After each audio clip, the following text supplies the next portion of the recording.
Sunday sessions. Please tell people what it is and why they should be watching it. We'll get to some more Uh, proper questions. um, if you also want to see more of Sorg, who is just like he mentioned, this is the second year of doing it. Sunday sessions are real, raw, in-depth conversations, kind of based on the fishbowl concept. So Hmm.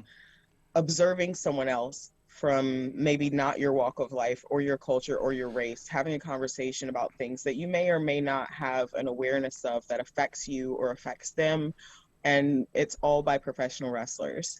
As Black wrestlers and wrestlers of color, we often have very different experiences from our white counterparts, when it comes to booking, when it comes to travel, when it comes to safety. I can remember times of going to promotions and towns where I was with white counterparts and they got out of the car because it wasn't safe for me to. And this was in the 2000s. Do you know what I mean? So these types of things that happen to wrestlers of color um, really affect us differently. And a lot of times people don't see that. So when they see a headline or they see someone like Swole speaking out about things that happened with her experience, it's not taken within the concept or in the context of understanding that there's literally a different experience happening and that we as wrestlers of color have a certain set of rules that we have to play by or abide by that aren't inherently written down. And these are all things that are racially coded, which we know is woven, unfortunately, into the history of our nation. And so all of these things, it's literally a situation where life and art are imitating each other. And within wrestling, Sunday Sessions draws attention to these conversations so people can understand what it's like to be a wrestler for one, but to be a wrestler of color and to stand that not every time that you see a wrestler, that's the first time they've been doing this, Hmm. because of the opportunity funnel that sometimes gets applied to wrestlers of color. After sometimes there is a challenge to even get a look, whereas a less experienced wrestler who is white will get more opportunities or get just a glance based on those inherent biases that we all have to wrestle with, but may not realize come into the booking process and to this creative process. Wrestling is art, and it's something that should reflect and represent what everyone looks like and actually is in the world.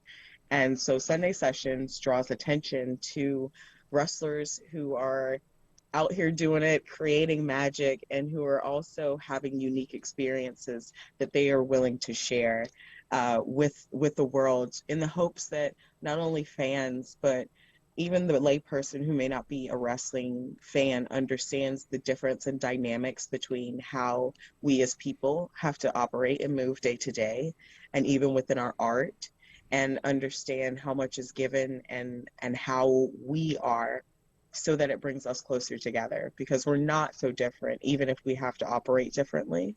And Sunday Session seeks to do that. And this year we've upped the ante. We've got some new guests and returning guests. We've included a game element. There's more amazing Black wrestling history. And so I encourage everyone to check out all of the awesome content on IndyWrestling.us, but especially Sunday Sessions. And you can also find it on my YouTube page at Roni Nicole.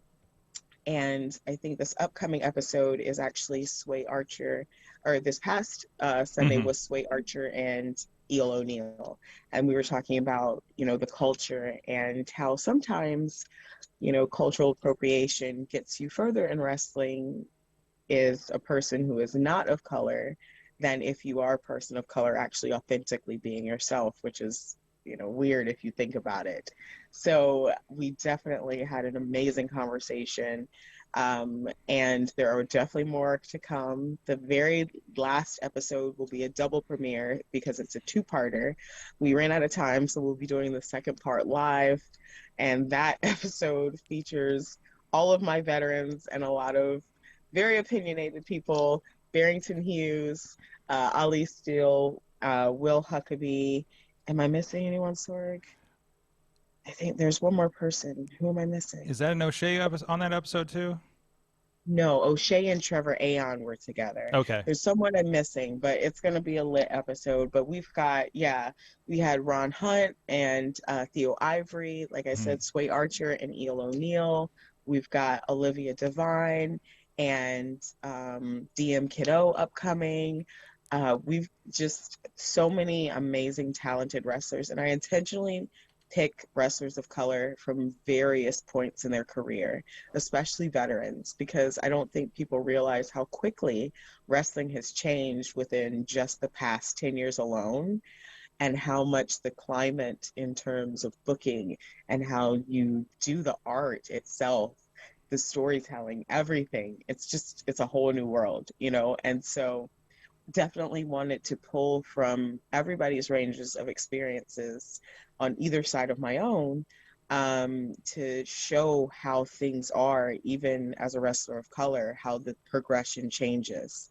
So that Sunday sessions, please tune in because, again, it's not just conversations for Black people, it's conversations for everyone to understand, to bridge the gap and to reach across the aisle and to just say, hey, I see you. I recognize your struggle. I recognize your journey. I'm here to support you in whatever way that I can be a true ally to you. And that is what I hope comes out of Sunday sessions, at least for volume 2. So Absolutely. I mean, especially after, as we know, a couple summers ago, everything that went on, a lot of us kind of looked at, the situation and saying, okay, what can I do? And one thing I learned is just, uh, uh, the line of like, shut up and listen was the biggest thing. And this is, I'm really glad that you came to me with this project, because this isn't something that I feel like I can interview on, try to draw out, because I'm going to ask, the stupid white guy. Well, our friend Yajagoff, they actually had a great panel about this where they're just like, hey, we're going to ask stupid questions because of our background. Help us through this. Like, what are the real questions that we should be asking about this? And he did it with the Pittsburgh Steelers and a lot of people around the Pittsburgh area like this. So I'm really glad that at least we were able to help with the platform to have these conversations. And again, if you're just like, what can I do about this? How can I help in this with everything? Like, I think this is it. Just listen, realize, like, some of the stories that I heard from some of you and some of your guests were just like, wait, this is happening, like this still happens in places, aren't we? And you keep casting that question. I think a lot of us did a bit ago. Aren't we past this? Like people say, oh, racism solved. No, this kind of is like, no, this is what's going on from the people that are experiencing it, right? yes, and it's definitely, it's I think my the starkest realization for me was when I was assaulted by Ian Rotten. A grown man punched me in the face, slammed my head into concrete, and the police were accusing me of assaulting him Yeah. and would not take my statement and would not speak with me because in me defending myself against him, I was the looked at as the aggressor. And I realized that this is the reality, and it shouldn't be that way. It shouldn't be that there is such this divide of I'm taking someone's word against someone else because of the color of their skin, when evidence is there, when things are clearly there, when these stories are shared. No one is sharing these things to make up things or make people look bad or, to lie. And like, it's this is literally is happening and has been happening. And I think when we turn that blind eye or we aren't comfortable with having those conversations about how uncomfortable it is, we also have to realize it's fucking uncomfortable when you go through it. Mm-hmm. It's fucking uncomfortable to walk into a locker room in Alabama as a woman of color, as an Afro Latina, with Confederate flags all around me and people shouting the N word at me as I'm walking to the ring. Mm-hmm. That's not a fucking work for me. That's my life. That's me as my identity that's being attacked, even though I'm a performer and I'm portraying a character. But at the end of the day, when I go home, I'm still a person who is affected by these things who are said to me. And that's the same experience that a lot of wrestlers of color have when they don't act a certain way, when they don't, get into these new money mark cliques that have started to pop up, when the game isn't played, essentially, when you are just trying to exist and be who you are, that grace isn't given. But with our white counterparts, it is. Hmm. And so sometimes it's a really, really hard situation, to be in, especially because the one thing I've always said, Sorg, is I just want to fucking wrestle.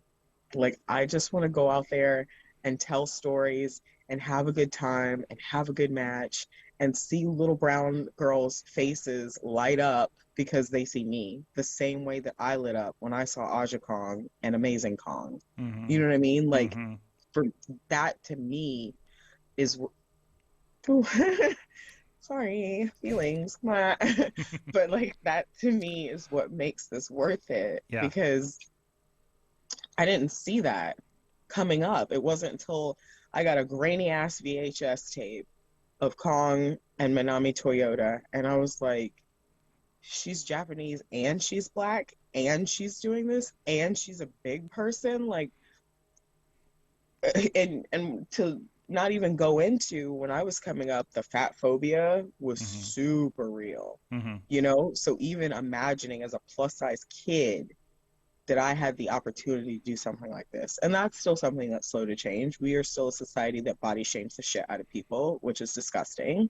But like, seeing someone who even remotely gave me the inkling that I could do this, that there was an opportunity for me somewhere, even if it included going all the way to Japan, which is what I ended up having to do.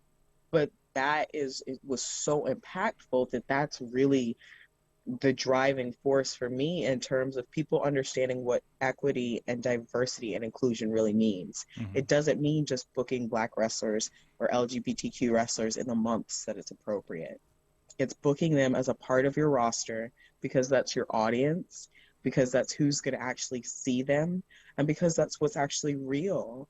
And even if you are in some place in Alabama, you don't know what black or brown kid is seeing and coming to your event and wanting to see themselves and wanting to see representation and wanting to have a story told from their perspective, because all of our perspectives make up the fabric of wrestling. We all remember amazing matches and things from the past, but it's from the lens that we saw it through, Hmm. and so we each remember it a little bit differently in our own way. But if there aren't those stories told that are real, that represent what's happening, then how can we be authentic to the art, in my opinion? And so Sunday Sessions wants to highlight and uplift wrestlers of colors and those stories, to encourage promoters and fans, because promoters listen to the fans, to advocate for seeing the things that really happen and that really could create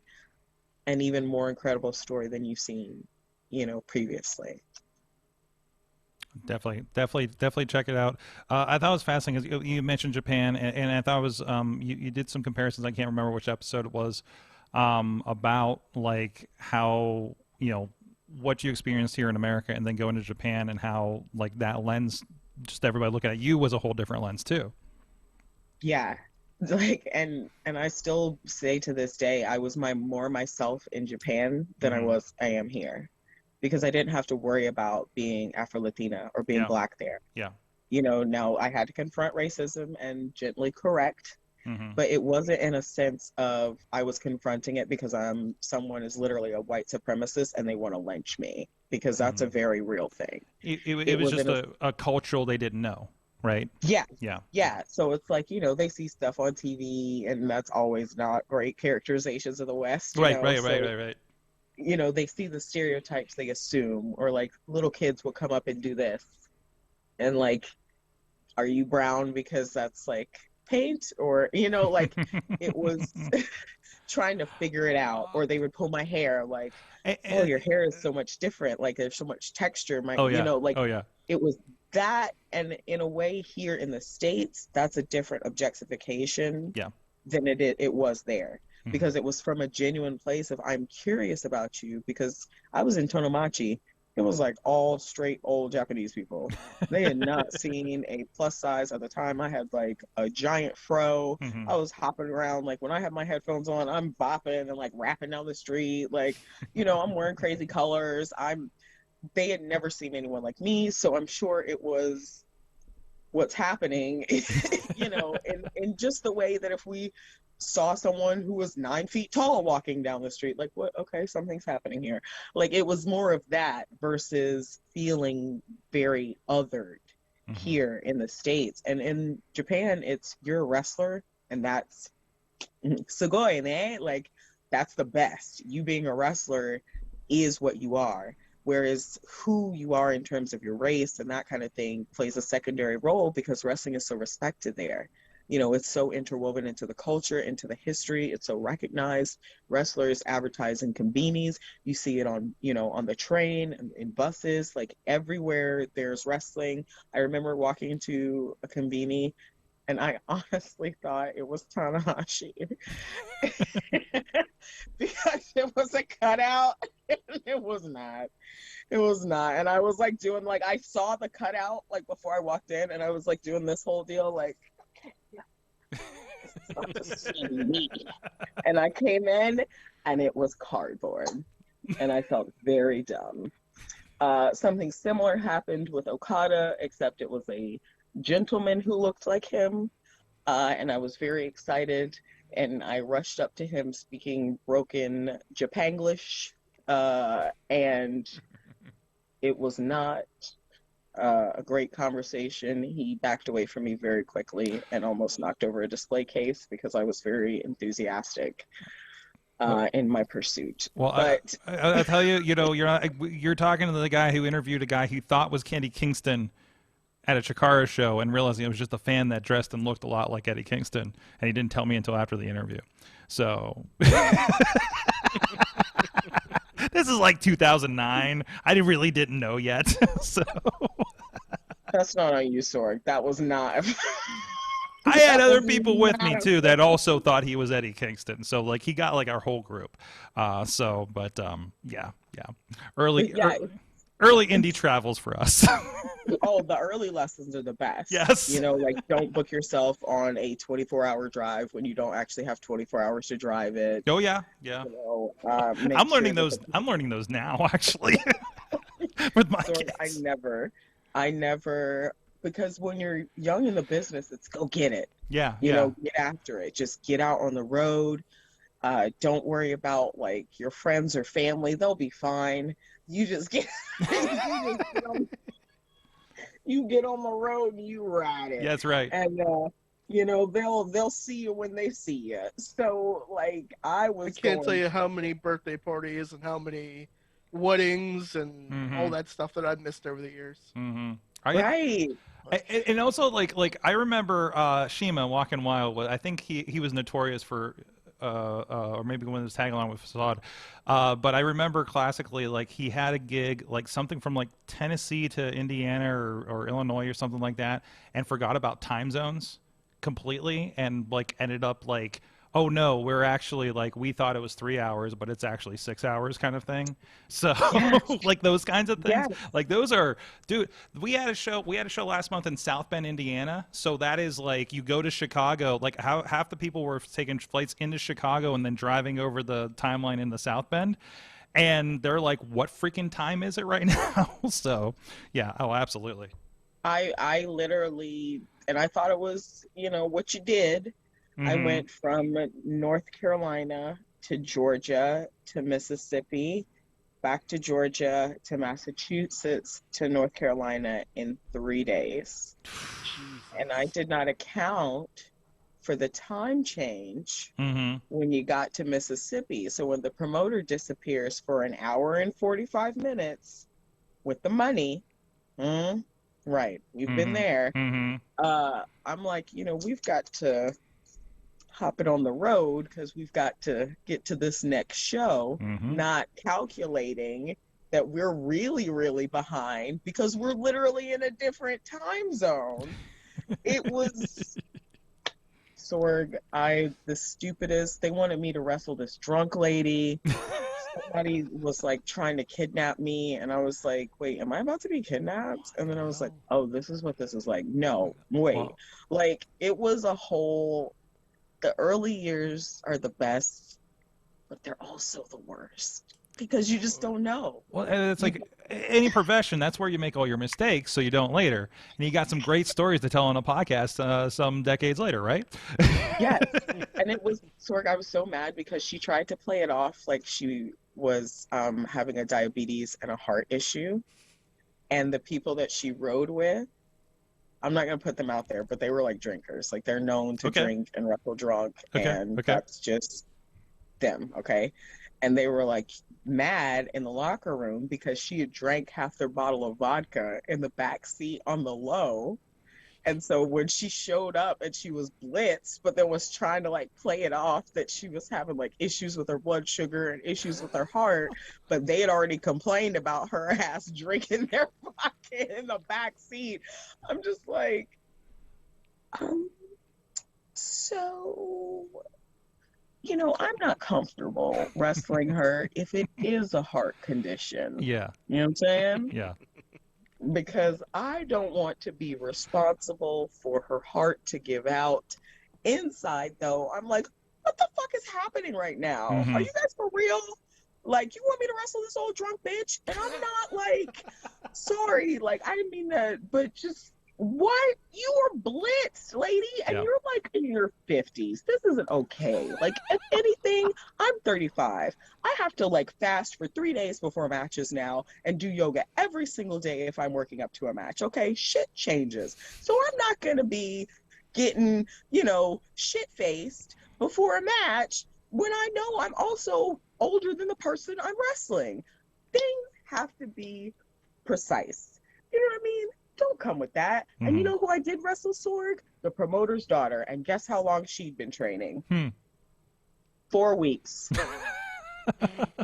And she wrestled in her color guard uniform because she was still in high school and she had no wrestling gear. Oh boy. Oh no. You see why I love Japan and being out of the country? Okay? I can't take it over here. I can't. The stories. So one girl, she fell out of the ring into a hole in the ground. What? Okay, I'm in a thrift store. The show Shows in a thrift store?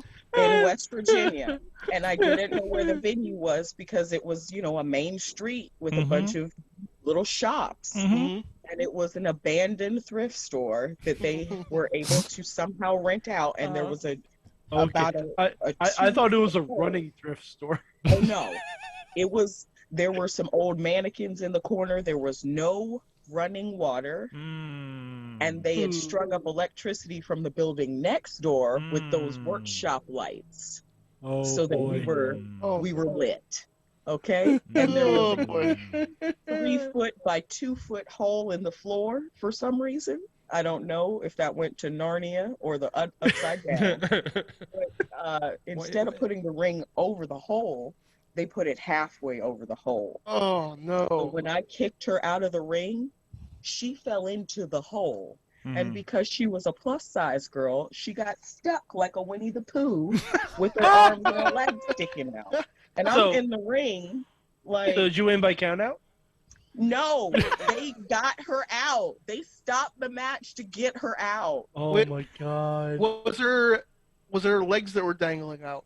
No, like her butt and her back were in the hole, so she was like a small dog that had like fallen and was just it was wedged because the ring was covering part of the hole, but her body was, you know, so she literally couldn't. You know, I want somebody out there to illustrate this so bad. I have so many questions about this. Now, when you discovered she was stuck, did you like work her with some stops? This was a triple threat. So I went. Shit, Oh, so you had somebody else to work with. Well, okay. I did. She was also out of the ring, so I had to wait. In a different hole. Is this no wait? In a different side. I gotta see if I'm following along. So that the girl that was stuck in the hole, that was the 14-year-old in the color guard uniform. No, this No. was a different situation. This Oh, was in okay. I'm West sorry. I'm Virginia. meshing them in my head. It's late. Right. So first story was in Mississippi. That was a Mississippi story. Okay. Yes, that Thrift was shop at is the West fairgrounds. Virginia. Whole different thing. Right. Okay. West Virginia in the thrift store where the girl I was wrestling when I initially met her, she was a photographer. Mm-hmm. And then I met her again and she had become a wrestler. Oh, I know one of those guys. Sorg, I was so confused because it had only been about 4 to 6 months, and I trained for about a full year. So I mean, I'm not. I was just to respond to Dave in the chat room asking about West Virginia safety codes. There are none. There are none. There is no safety codes in West Virginia. We've talked about one of those buildings a few weeks ago. Oh boy. No. They don't have that. Why would they have that? No. All I'm saying is if I survived being in black mold for all the years I was in a certain place, I'm pretty sure I can survive a pandemic. You've done pretty well so far. Yeah. I'm still imagining 1/3 of a triple threat match getting stuck in a hole. And having to be lifted out by some old rednecks. Come on, girl. Did they call it a triple thrift match? Because they really should have. Oh, they should have. Okay, we have to do this match now. Or a thriftle threat match. No, a triple thrift match. Threat. And it has to be. You know how at some thrift stores they have like those bins, the blue bins that you go diving in. You have them like a couple of them like at each corner. And so you have to go like and the get coal an item out miners. of the thrift. Yes. I love this. Like the Booker T box on a pole match or something. Yeah, exactly. Yeah. Oh God. Let's see. Chad, Chad is in here and he's dropping stuff in the chat room. Music note down in the hole. Chad is just waiting to start Mayhem Mania. He's just like, yeah, Chad is in the hole of the chat room. Waiting for us He's in the foxhole, which is separate from yes. He's waiting for us to pull him out. Waiting for us, our redneck asses, to pull his ass out so we can get this triple threat on. He says, I'm he's prepping. Shirt cocking. He says he's I prepping. lost that match still, by the way. What's that? I still lost that match. You still lost the match? Wait, you didn't lose to the whole woman, did you? Yes, actually. Oh my God! That's why they had to get her out. She's the winner. So, oh wow! It was. I'm glad they were. I'm glad they were really concerned about continuity of story during this match. Did she start calling herself the whole damn show because she? Actually, her gimmick was a bit of a juggalo situation. You have my attention. Now she's a juggle hole. A juggalo Harley Quinn. Okay. Oh no. So. Okay. Oh, she needs to call herself Holy Quinn. The Mighty Quinn. She's watching this, girl. Take these notes down, and I wish you the best. I'm giving away $1,000 ideas for free. That's right. We're gonna get you over, kid. It'll be fine. Maybe I've seen her at JCW. I don't honestly know. She was a West Virginia mainstay. Oh, yeah? So you may run into her and her tag partner.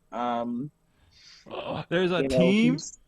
There's a team. Okay. He cracked many a few ribs. He actually concussed a few good brothers of mine. Oh no. Back in the day. Oh yeah. Okay, now I just Googled Juggalo Harley Quinn wrestling.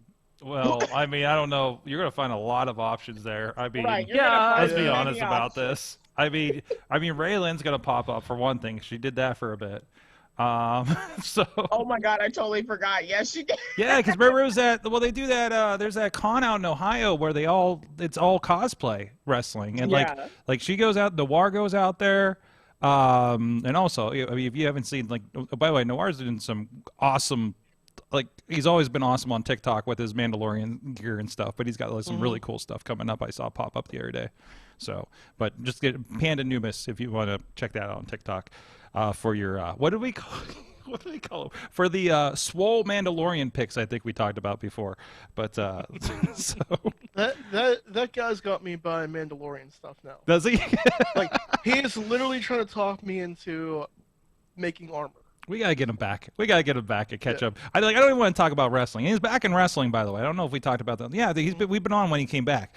But we're just gonna have him back on to talk about like Boba Fett and Mandalorian stuff, and ask how the Sir, TikToks we'll bring go. him back on May the 4th. May the 4th. Yes, is that on a Tuesday this year? It's on Wednesday. So we'll bring him Close back. enough. Close enough. Bring him So back it's on gonna May be the on a 3rd. Thursday. We will bring all the biggest Star Wars geek wrestlers on May the 4th week. May the 4th That's be what with we'll you. do. That's what we'll do. Roddy, are you coming back for that one? Listen, I'm not. The I'm other gonna be Roni. honest, I'm not a full-on Star Wars geek, so I don't. I'm not going to desecrate that space Okay. because I'm. I don't know if you saw when in Parks and Rec when Leslie gave Ben the Game of Thrones throne as a gift, and she was pretending to be a Star Wars person, and he was like, "Listen, if you're not going to get the continuity right, like don't even pretend." So I don't want to be that person, I know about Star Wars somewhat. I love fucking Grogu. I enjoyed Mandalorian. I enjoyed when him and Boba Fett were fucking taking shit down, but I don't know all the lore and the stories. And so I don't want to be that person who's like, okay, so what's happening now? Okay, so what? Okay. And No, the things with the you don't I need that social media heat. Right. I don't. You don't. Right. Because the fandom is strong. Yes. You know what yes, I'm saying? Yes. Yeah, If y'all the want a biggest Doctor enemies Who- of Star Wars fans are Star Wars. Star Wars. Yes. Yeah, I mean, No. if you got any problem, just remember to say, "Hey, Star Wars fans, live long and prosper."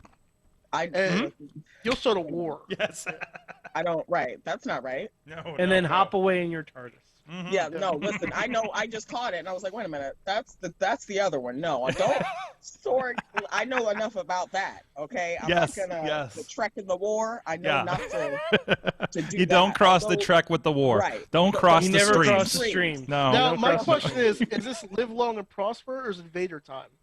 See, I'm This not, one, I take it as Vader time, honestly, because I do a Vader bomb. So, I think of it as Darth Vader time. All right. No. There we go. if we're gonna talk about it, I love Darth Vader. I feel like Vader was very misunderstood. Mhm. I feel like honestly, Anakin's problems were because of Yoda. Let's just be honest. Oh. Hot And take. now Grogu's problems are because of Luke. it all See? comes full circle. Yeah. This is a problem for me also because I'm like Yoda. You all wise. You had the Force. You out here, leading. You gotta lead, man. You gotta do decision making that's gonna help people, and you can't tell people to cut off their emotions. That's how you get Dexter. You know what I'm saying? Look what you did. But you Look see, what you did. well, yeah, you really have to kind of blame Obi-Wan because Obi-Wan was wise enough to keep his affairs on the low. he like, some Duchess Satine stuff. He had it going on. Listen, I just I recently mean- found out about this Satine business, and I was like, okay, Obi-Wan, let me find out what you got popping out here. Okay. Mm-hmm. So, like I Yeah. said, I'm not in the lore, but if y'all want to That's go fine. Supernatural or Doctor Who, we out here. Girl, we can Okay. talk about Supernatural all day. We can talk about Doctor Very Who old. also. Listen, you don't know- get me started. We can talk about you know, Doctor Who Ronnie. all you want. I got my Lego TARDIS here. I got fucking Dude, I wish I screwdrivers could. in my hold on. drawer. I don't know if you guys are going to be able to see it, but I have Oh. like Yes. What? Yeah. Whoa. What is that? Wow, that thing's Is that a smaller on the full size? outside. Yeah. Is really that cool. what is it? A blanket, or do you just have like No, a it's full? actual full-on wall. Like it's a thing. It's a thin sheet of cardboard that I actually built and painted to look like a TARDIS. I love That's it. really cool. I love it. Everywhere I go. All right. I got. Ronnie, just so you know, there is a Doctor Who themed restaurant a block from my house. Yes, there is. We're talking Yeah. about. It's called the Pandorica. It's great. Just look Yeah. right now. Someone's Just going look to right Boston, now. New York. Just look right now. Yeah. Hold on. The Hold on. bathroom is a TARDIS. Hold on. I got more for you. So there's a supernatural convention that happens in Pittsburgh. What are you talking about? Yeah. This is why I get mad at you because you don't tell me shit. I didn't Okay? know about this It's been connection. since I met you. You what? Are you kidding me? We have to come up for it so we can go. It just I got have delayed until literally- August. I let my because my sister's the one that got me in the Supernatural, and I watched the first 9 seasons, and I need to go back. So I let her know, and then but it just got delayed. I think it's at the convention center here in town because I think it used to be out in is. Johnstown previously. So just letting you know. We'll find you some bookings around it in August. And This has to happen. Is Jensen going to be there? Did they say? what's that? Is Jensen Eccles going to be there? I don't. Jensen? Excuse me. Hold on. I had to do the hair thing again. Here we go. Here we go. You're Jared, aren't you? No. Okay, all respect to Jared Padalecki. I love Sam. Okay, he is honestly in real life. I probably am more Sam than I am Dean, but I'm a Dean girl through and through, baby.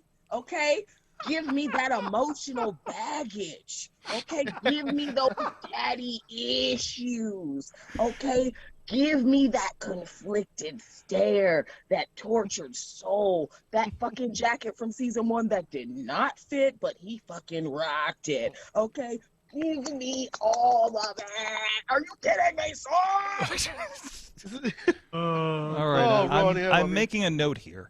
I just, my whole blood pressure. Now, is it bad that I'm gonna buy a My Bloody Valentine action figure and make Dean sign it? No, that's not bad because the only reason I saw that terrible ass movie was because Was he because was of in Dean. it. Yes, Yeah. I will see anything Jensen or Jared do, even if it's trash, okay? Because I love them that much. Listen, Dad's been missing. Dad's been on a hunting trip. You haven't heard from him. Are you kidding me? Sam is at Stanford University, people.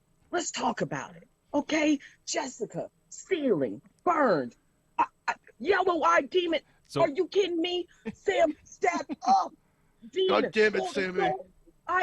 Are you kidding me? And then Dean trying to act like he was not scared for his soul to be taken from him. And he went through that whole year trying to be a badass. And then when they're singing Dead or Alive in the car, Dead or Alive. And then you see Dean's face because he realizes he soon will be dead and not alive. Go to hell. Castiel? DCL? Yes, Mhm. I'm here for the fan fiction. Sometimes it gets a bit erotic. I don't mind. So But so I so details, and because you know this is real.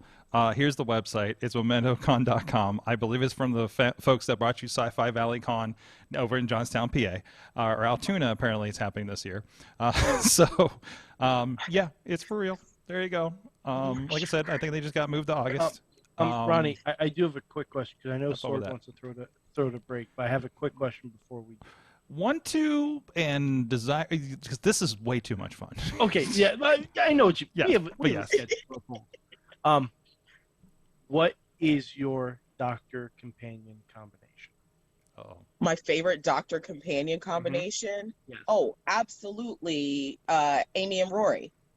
Oh, Mm. okay. Mm. Wasn't Yes. expecting that. Okay. Yes, absolutely. Clara. I love Clara's story. The idea that she was literally the impossible girl, the girl throughout time. Like, I love that whole concept. She was sassy. She was always like, no, that's not what's about to happen. I love that. Rose, to me, was in her way like that, but I also felt like Rose was like, like, Rose, Okay. you're a companion. There's going to be companion stuff. Don't whine. But I feel like just with Matt Smith's doctor and Karen Gillan, like that dynamic and that especially acting wise, they have a really good chemistry. But just from her being that little girl meeting him and waiting her life for him to come back and take her on the TARDIS, but she actually didn't wait for him in a romantic way. It was just like, I know this person is going to take me on a great adventure, and one day I'm going to have that. I just got to hang on. She found her love. Rory waited for her for 2,000 years. Yes, that motherfucker loved her. Okay? Yes. And then when he was like, I doubted you because you were always with him. And she was like, it's always been you. And then she turned around and then Okay, Mhm. like Mhm. I couldn't walk in Central Park for 6 months after that episode. oh my Could God, not. Couldn't. to this day, I haven't watched it all the way through directly. I've listened to it. I watched it through the first time and I can't watch it through again because that just, and because you saw how connected the three of them were. He needed them. That iteration of the Doctor suppressed his rage in a way that Tennant's iteration did not. And so he needed them to keep him like cool. Because there were moments where he amped out and I was like, what's happening? Oncoming storm. Oh my God. Yep. Yo. So, like, are we going back to War Doc? Like, what are we doing? What's happening right now? Well, so, I'm a Ten and Rose guy, so I'm a Ten and Rose guy. So I mean, Yes, but Amy and Rory, absolutely hands down, my two favorite companions. Their dynamic, the trio of them, the day of the Doctor. Oh my God! Don't get me. Actually, my phone, my phone is named River Song. So when you search for it on like Wi-Fi or Bluetooth, it's River Song because I love River. Like, are you kidding me? Such a badass. Did you see the wedding of The wedding of Song? River Song? Oh my God! Listen, the fact that they live their lives in like we're crossing streams. Like I'm going backwards, you're going forwards, and it's just like. But everywhere I encounter you, you're my person. And she was the only one to get under the Doctor's skin like that. Mhm. She was the only one to ever challenge him in the heart way. And that to me was like, whoa. Because, you really didn't see that.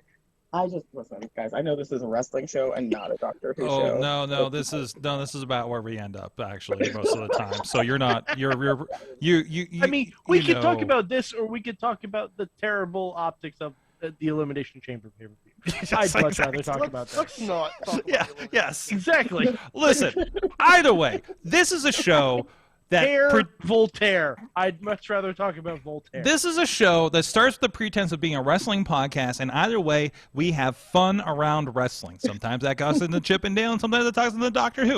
And I don't besides, care. As long as we're having Dillon fun. worked with Dave Bautista, who is a wrestler. Oh, Boom. and there we go. So There you go. degrees of There you go. separation. Back around. Yes. There you Love go. her as Nebula, by the way. So fun, especially when she fucking finally bites the thing and she's like, it's not ripe. Bitch, they've been telling you it's not ripe the whole time. Like, don't. She's so good. God, I love seeing wrestlers crossover. I don't, there were a couple of things that The Miz did, no offense, that I just didn't like. But like Peacemaker, I'm loving Cena in that. Yes. Peacemaker Peacemaker is so good. So good. Eagly, guys, really? Eagly's the shit. Roni, I'm really glad you got to taste it. What I would give for number 30 at the Rumble this year to be Peacemaker. Yeah, I would have given man. anything. Like it's not John Cena. It's very clearly not John Cena. He's wearing the helmet.